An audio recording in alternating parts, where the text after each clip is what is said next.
First, talk about the remarkable goal that Elise won the game with. Well, it's one of those goals that it happens not very often. You know, it was like she just came up, she ripped it. I'm pretty sure she wasn't placing it, but it just found its way into the upper corner, and it had a big dip on it. It was definitely worthy of a highlight goal on SportsCenter. Probably should have been number one, you know, but Peyton Manning had some record he broke. And now you have it. Is it on the soccer website? Yes, it is. Coach, you know, 3 wins in a row coming into Santa Barbara.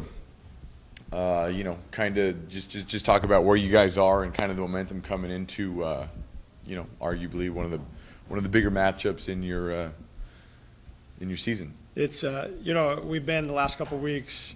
Every game is we're playing for our conference life, and we're still conference tournament life, and we're still doing that.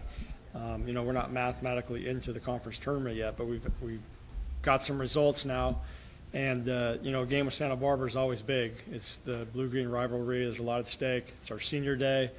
And I'm fairly certain that a win Sunday will put us into the tournament, but I haven't figured out all the math yet either. But basically, we just need to go play the game. But, you know, we've been getting better, and we're working on things still, and it's going well. Coach, 12 points, right? Yeah. Tied with CSUN. I mean, is you know, you talk about the conference tournament. Is that something in your head, or is it really just, you know, Monday practice, Tuesday practice, Wednesday practice, or, you know, are you kind of telling the girls like, hey, this is you know, this week is big for us, this week's important, or is it one day at a time? Well, we're pretty much just chewing it up one day at a time. You know, as far as the games go, you know, if we were 6-0 right now, it would probably be a little bit different mentality, but we're not. Our backs are against the wall a little bit, so.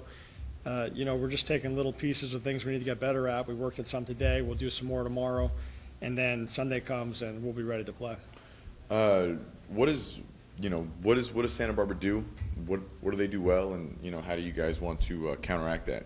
Well, you know, it's always a physical battle with them.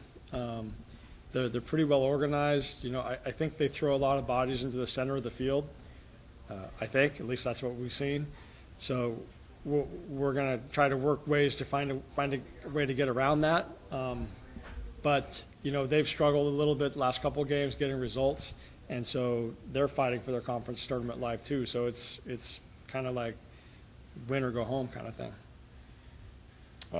Is it fun for you? You know, is it fun for the team? Is it fun for the girls to kind of play in that sort of environment? I think so. You know, we're responding well to it. You know, we scored a goal against Riverside, and then we gave 2 up on just some mistakes that we made, and we're down 2-1 at half. And it was really a matter of we came out and we played well in the second half, but that doesn't mean you're going to get the win. You know, we got the second goal from Megan Abutin, and then Elise comes up and rips that one for the game winner, and we fought back, and so it showed a lot of character. It was good.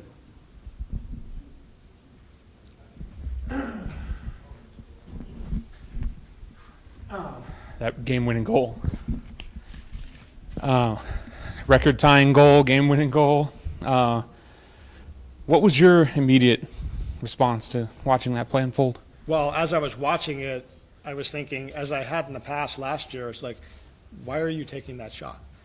You know, she's 35 yards out and hadn't really taken a touch on the ball. She just hits it. So it was one of those ones. I mean, Bernardo on the bench is the same thing. We're like, what are you doing? It's like, oh, that's a goal. Good shot. So as that happened, I was just like, that was pretty cool. Yeah, well, I mean, as a coach, you've been here for a lot of years, and you're pretty mellow. You've seen a lot of goals. Yeah. Where does that one stack up? It's seen a lot of goals. It's definitely a top 10. It could be in the top 5. I haven't really sat back to think about it at all. But it was, you know, it was one of those things that doesn't happen very often, like I said earlier. And it was just, you know, a great goal scorer scoring a great goal. Yeah, and I'm sure you're not, you know, thinking about it every day, but you know in the back of your mind as these goals start totaling up that at one point the record's going to be hers all alone. I mean, what does that mean to accomplish that in just this short of time, you know, by junior season? Well, I think and I think Elise probably agrees, like, I don't look too much at the records and the stats and things like that. It'll be something that I think we'll look back on and think, wow, that's pretty amazing, you know, because if you think about it, the record that Colleen Cassis had, 45, has stood for 16, 17 years, you know, and I think I've probably gone through years where I look at that and think, oh, no one's ever going to get that again. And, you know, she'll break whatever record she breaks, and we'll look back at that and think, well, no one's ever going to break that again, and I might be right that time. But you just never know.